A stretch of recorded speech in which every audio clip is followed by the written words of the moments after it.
Another day and some more 90-day updates. So let's begin this one with Statler. Now, Statler is somebody that has never ever been afraid to speak her piece. And sometimes when she speaks, some people heavily agree with her and some people heavily disagree with her. There's never really in between. But let's get into this one here as she speaks about Jeffrey Pascal.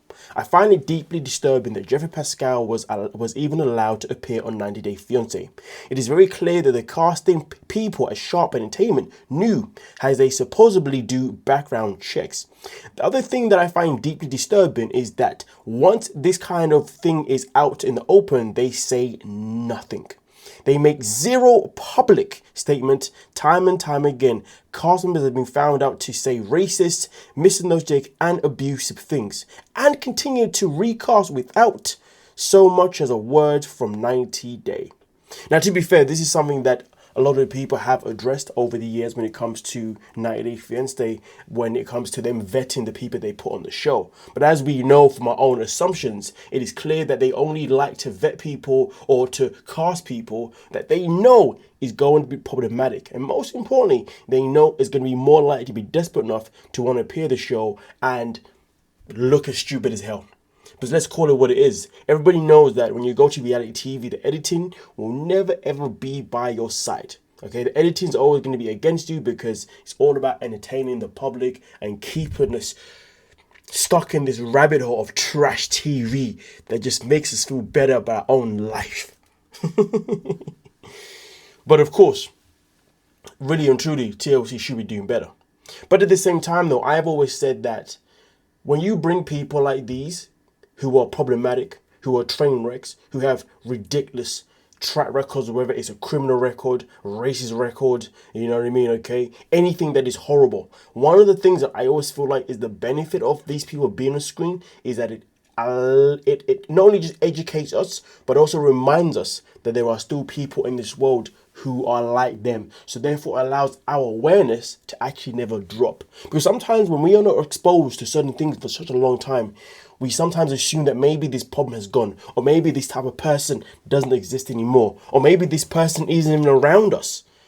But then in reality, when we watch these people on TV, it actually reminds us every single day that one, either we've been through an experience with people like this, or two, we may even be able to now identify people around us who may actually have these same tendencies, among so many things. So there are pros and cons to casting people like these people. Now, I'd imagine there are more cons, but then there are some people who say, well, at least it allows me to stay alert.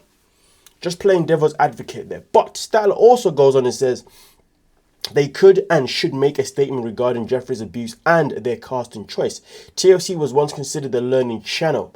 They could absolutely use this moment to make a statement about the domestic violence. Instead, they remain silent. And to be fair, to add on top of that, let's just say, for example, we go with the second point that I just made. They keep these people on the show, or they recruit these people, well, one, because they know it just gives them money. But if you're looking from the perspective of that these people being on the show allows us to stay alert, that these type of people still exist, well, one thing they could at least do is that per each episode, at least put in a disclaimer and say said thing. You know what I mean? At least you're giving us a warning. Because usually if we watch if you go out your way to watch a documentary, okay, or anything like that, it always says trigger warning or whatever disclosure, just so you know you're going to be in for this, da. So they could be doing that, but at the same time though, TLC do see themselves as an entertainment business, not as a documentary business or a biography business, so there is that part too. But we continue where she says, this speaks volumes to me. This is a show that could care less about not only cast members and their safety, but also the viewers. One day I can only hope this reality show and others like it are also on a documentary so that their predatory and borderline illegal actions can be known to the public. Until then, I guess we wait.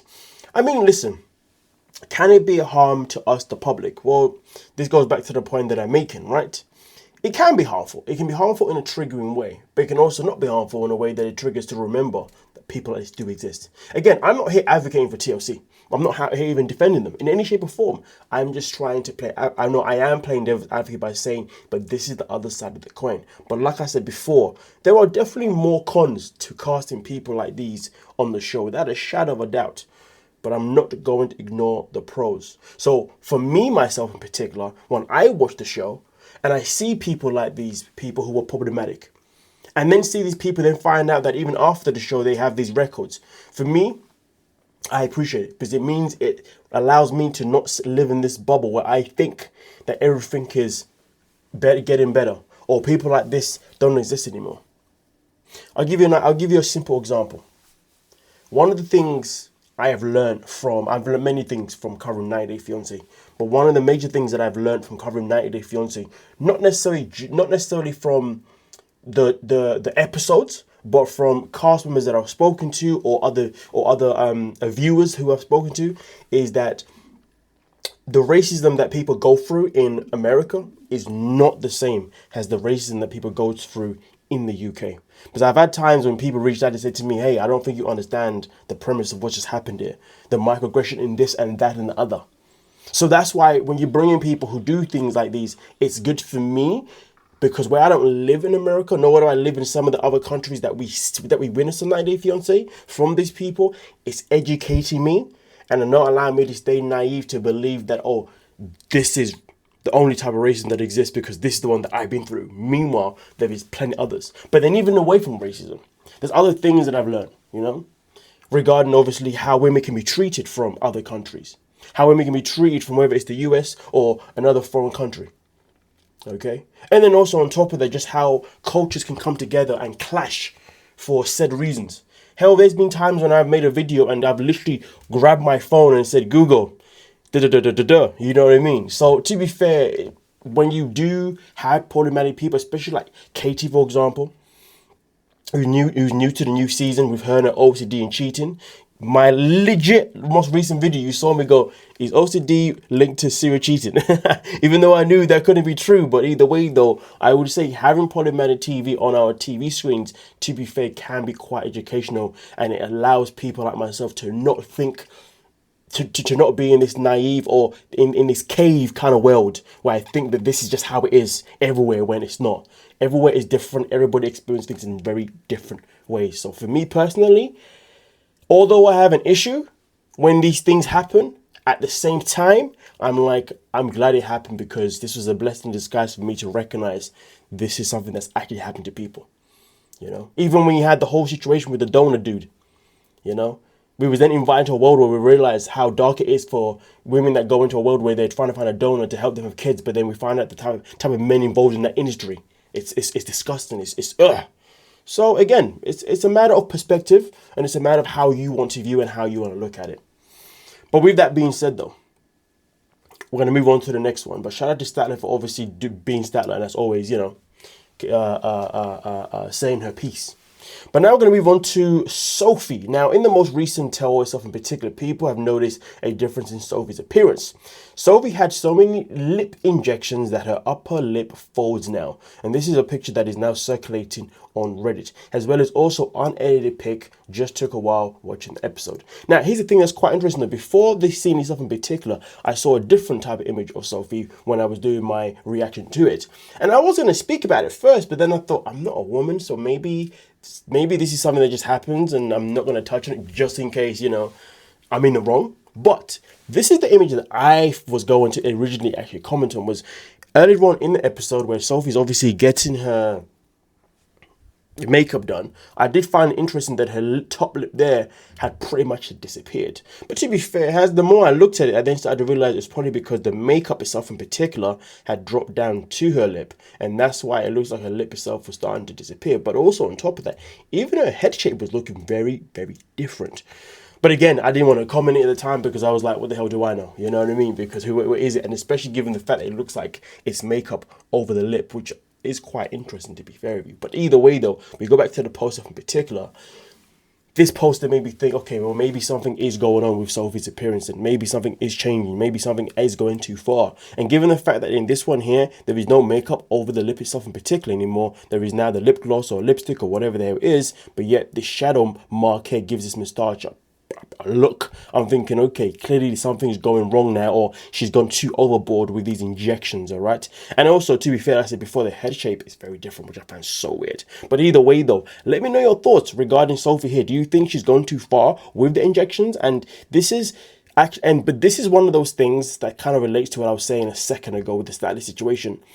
when you have somebody like a Sophie who comes in the show and goes overboard with the cosmetics on her face, on her body, the whole shebang, just like many people have done before on the show, it's a good thing, because it's always reminding people that, hey, just so you know, if you go too far with the injections, this is what could happen to you. Even if you begin with it, this is what could happen to you. But you know what they say, right? When people first go on and have injections, Botox, the whole shebang, they all do it at the very beginning just a one-off time. But then there's people that become obsessed with it. They become addicted with it because they feel like they are no one without it. So therefore, they feel they need to always have said thing on their self, when in reality all they're doing is making their appearance worse upon worse upon worse. Something that we have seen clearly from Sophie, from Darcy, Stacey, Shekinah, the list goes on. There's so many now, my mind has gone blank. But hey, do what you with that information. Let me know your thoughts on that one itself in particular. Now, yesterday we also spoke about Nikki. Now, with Nikki herself in particular, we know that a GoFundMe was made courtesy of herself and her mother to help fund for her current surgery that she's going through. Well, her mother has decided to respond on Nikki's account once again. She says, "Hello everyone, it's Nikki's mother. I want to make something clear because I don't like gossip or lies being spread about my daughter. And I am the one that set up a GoFundMe for her recovery. Me and my husband can only do so much help as we are retired. She has health insurance, so this is not about raising funds for the medical bills. This is about help towards her rent, utility bills, phone and food while she's recovering from an open surgery to so that she could live." I mean, listen, folks, I get it. End of the day, she's in a position where, expenses right now aren't exactly on her side, okay? And I completely understand it. But at the same time, there's many people in this world that have been in the same position and are in the same position here, but are not making GoFundMes. They are finding ways to just make it work in however way it is possible, even if it means putting a hole in their pocket. Okay. Now, one thing that I do want to show you though, because obviously here, as things go by here with this post in particular, there's a certain post. And I remember when Nikki actually went on this interview here, when she speaks about homeless to Hollywood. Something that she's even posted on her own story. And it's crazy because if you was once upon a time somebody that went from being homeless to Hollywood, then that means you know how to make money, right? You know what I mean? And also in that process, why would you have not saved your money this whole time? I mean, as far as I'm concerned, when it comes to people who go from having no money to money, usually those people can become one of the best savers in the world. In fact, okay, I've never been homeless and I've never been like poor, but I grew up in an African household where I was built to believe that we didn't have any money when we clearly did. But, that's a whole nother conversation. Either way, though, what I do know is that once I started earning money, I started treating money as my own social security, as my own security. What's that word? Security net. That's the one. So for me personally, I always have savings no matter what. And to be fair, that is just due to my own trauma, to my own panic, that if I don't have any savings, then what happens if I lose my money? What am I going to do? So I have it as like a safety net, you know what I mean? In that way. So to be fair with you, given the fact that somebody went from homeless to Hollywood, why does she not even have a safety net anyway? Why does she not have savings ready? And for somebody who went from homeless to Hollywood, the amount of money she must have been making, especially when you look at the amount of money she would have spent to get all the work done for her transition. I mean, this guy here looks absolutely effed. Jeez, that is one hell of a bad procedures going on there. So does this guy too. Damn. Maybe that was mean, but I'm just keeping it real. But either way, though, to be honest with you, should we be paying for her bills and all those things just because she has failed to save money on off her own back? You know what I mean? Like I said before, there's many of us in this world that don't even have savings. But when things happen, we find a way. Where there's a will, there's a way. So yeah, again, her mum can spin the narrative and say that, well, this is for this and this is for that. But darling, it's not our problem. It is not our problem, I mean, listen, there's someone right now who's homeless. I'd rather start a GoFundMe for somebody that's homeless right now who needs it more. Well, I'm not going to say more, but needs it. Yeah, I think when you say more than someone else, it's a bit subjective because everyone's situation is different, do you know what I mean? So let me not say more. Yeah, either way though, this is what the mum has come out to say, that the bills are not for her medical stuff. It's for, the GoFundMe is not for medical stuff. The GoFundMe is for a whole bunch of other things that we all have to pay for in this. And do you know what? Right now in life, Life is becoming so expensive that we are in a crisis right now. And they want us to, yo, a lot of us are struggling to fill up our tanks in our car, you know? A lot of us are struggling to literally just keep the lights on. And you want us to give you money for your bills when we're struggling with our bills? Yeah, you're moving mad. Anyway, with that being said though, you'd imagine that from being in Hollywood, she'd have had a bunch of friends that could probably help her with some money. Like, it's kind of weird though, and kind of worrying that when people go from a place where they have no money to having money, but in that whole time, they were never able to make connections with people that they could potentially lend money from. Hold on a minute. Why doesn't her parent just get a loan out for her? I know a lot of people that when they go through a really bad time financially, either themselves or their parents or someone around them will get a loan to help them out. So why not do that instead? I'm just saying, there are always other options of gaining money to pay your bills or whatever the hell you need to pay for if you just know where to go, or you ask the right people, or you have the right people around you. It's not our fault that Nikki doesn't have people around her, allegedly, that can support her financially right now.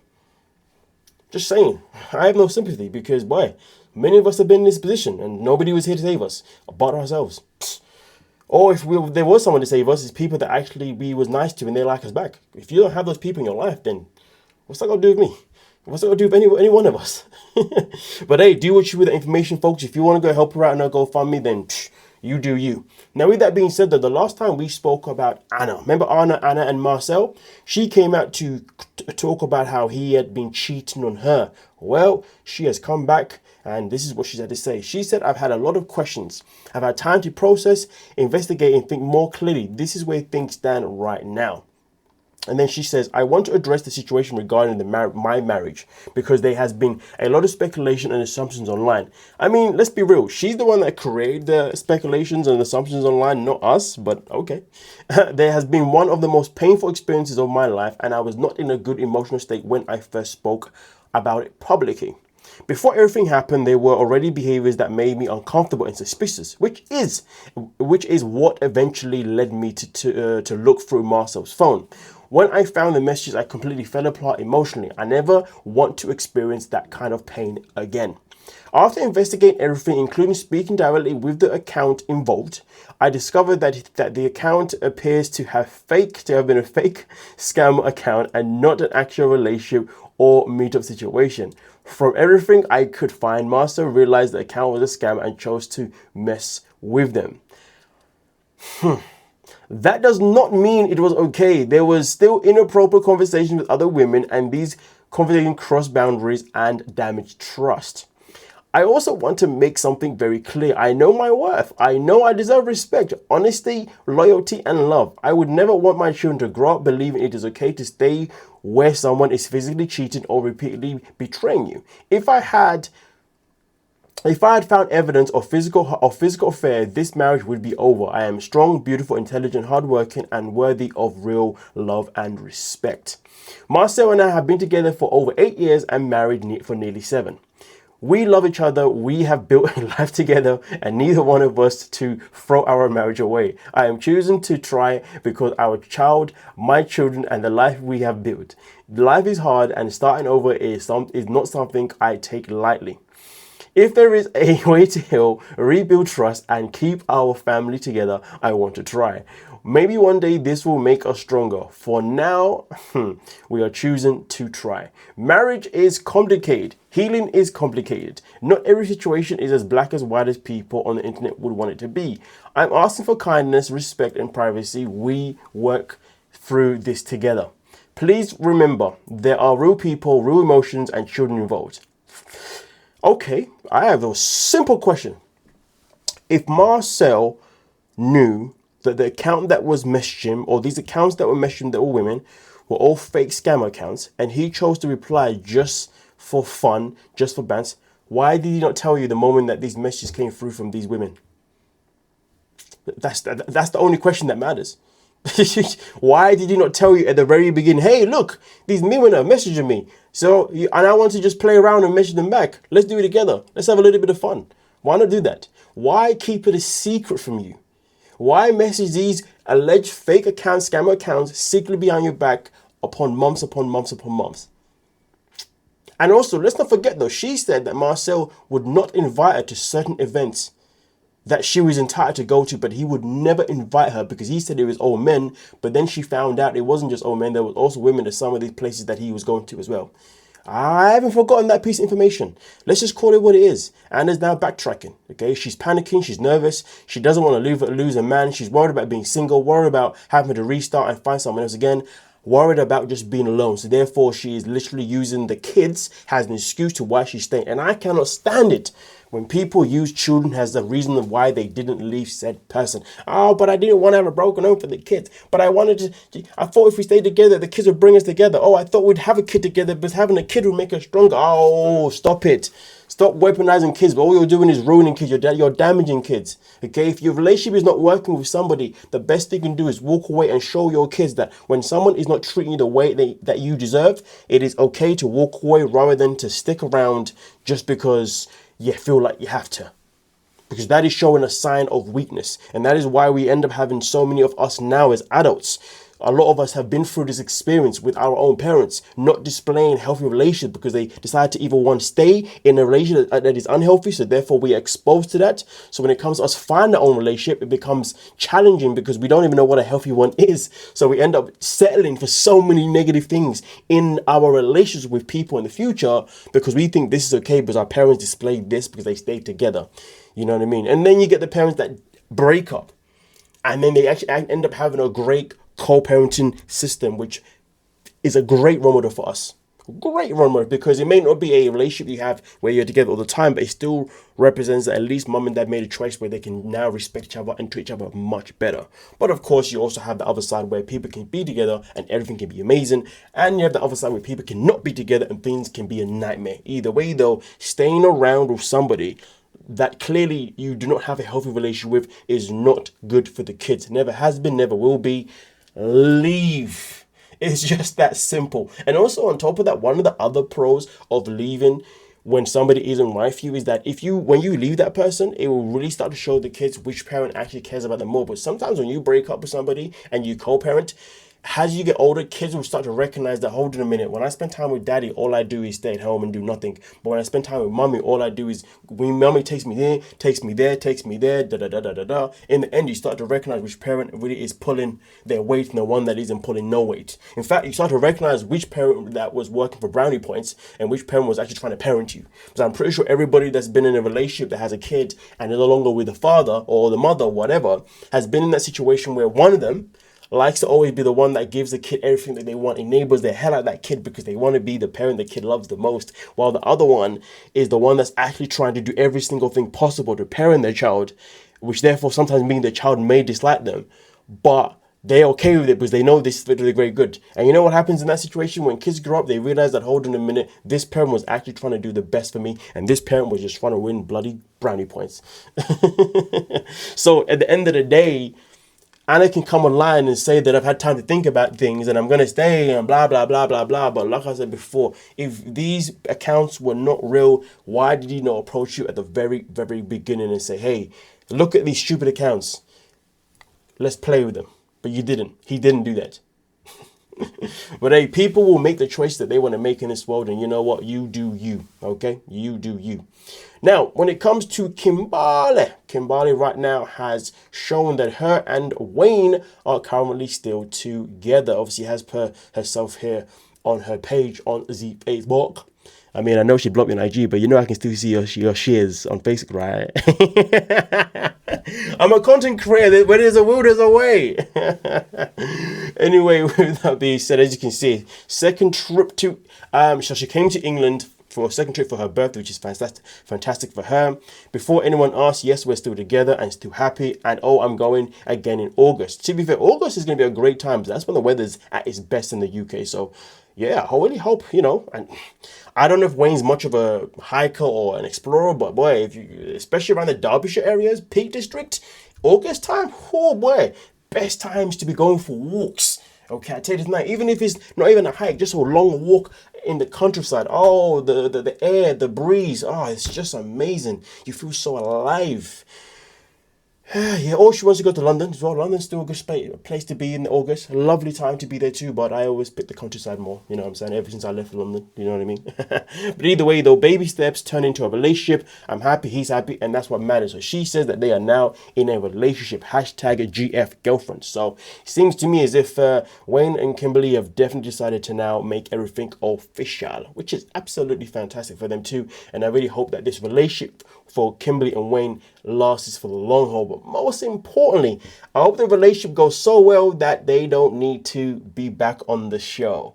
But unfortunately, based on the description of the fact that she came back to the UK for her birthday and then is coming back again and because she's coming back again in August and then he's coming to the United States in January, it tells me that maybe they are filming for another season, to be fair, because that amount of traveling is normal when you're in a long distance relationship, generally speaking. But when you're somebody that's a part of 90 Day Fiance, when you do that type of traveling, it can easily translate to, yeah, we are also filming right now. So I guess we're gonna have to wait and see if that happens, but I hope we don't see them on the show. No, nothing against Wayne. It's just that a lot of us are just with Kimberly. Let's just call it what it is. But nonetheless, though, let me know your thoughts down below in the comment section and we can talk about it. And please don't forget to hype the video, subscribe, like the whole shebang. You know what you got to do. Come on now. Have a great freaking day.